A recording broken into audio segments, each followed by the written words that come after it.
السلام عليكم. إذا أردت أن تتصل بأي دولة كانت من الدول العربية أو الدول الأجنبية مجانا 0.0، ما عليك سوى متابعة هذا الشرح. هيا لنبدأ.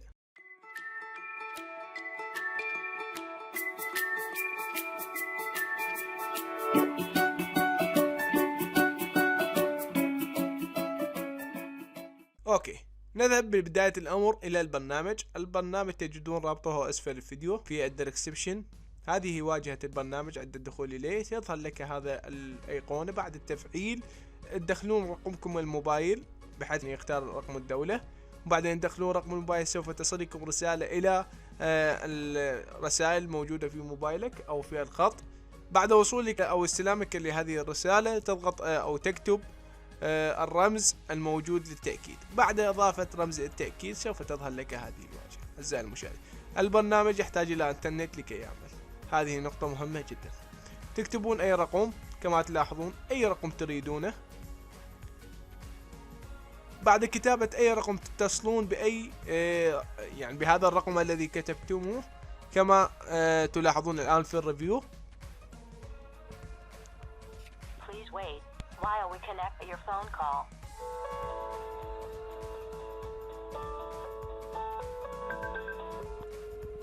جيد، لاحظنا الريفيو كيف عملنا باتصال من موبايل إلى آخر، والموبايل اتصل بكل سهولة على الموبايل الآخر، ولكن أنبه أن يكون لديك إنترنت في البيت لكي تتصل بأي رقم.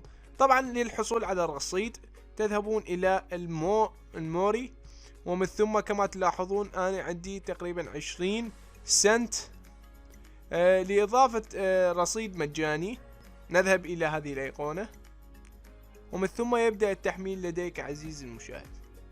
الآن كما تلاحظون عزيزي المشاهد، من هنا تستطيع أن تشتري $9 أو $10 وتدفع بالبيبر أو بجوجل بلاي بكيفك. تدفع طريقة الدفع، أو عندك الفري المجاني من هنا، وتستطيع مشاهدة الفيديوهات عزيزي المشاهد. من هنا تضغط على وجه فيديو ويبدأ لك بتحميل الفيديوهات عزيزي المشاهد. يعني بعد مشاهدة هذه الفيديو سوف تلاحظ أن أضاف لك رصيد ثاني فوق الرصيد الذي لديك.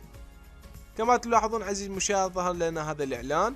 هذا الإعلان هو الذي يساعدك في زيادة الرصيد. تنتظرون 30 ثانية ومن ثم تلاحظون أن الرصيد فيه تزايد لديكم. هذه هنا لديك باقة، تضغط على check now in now.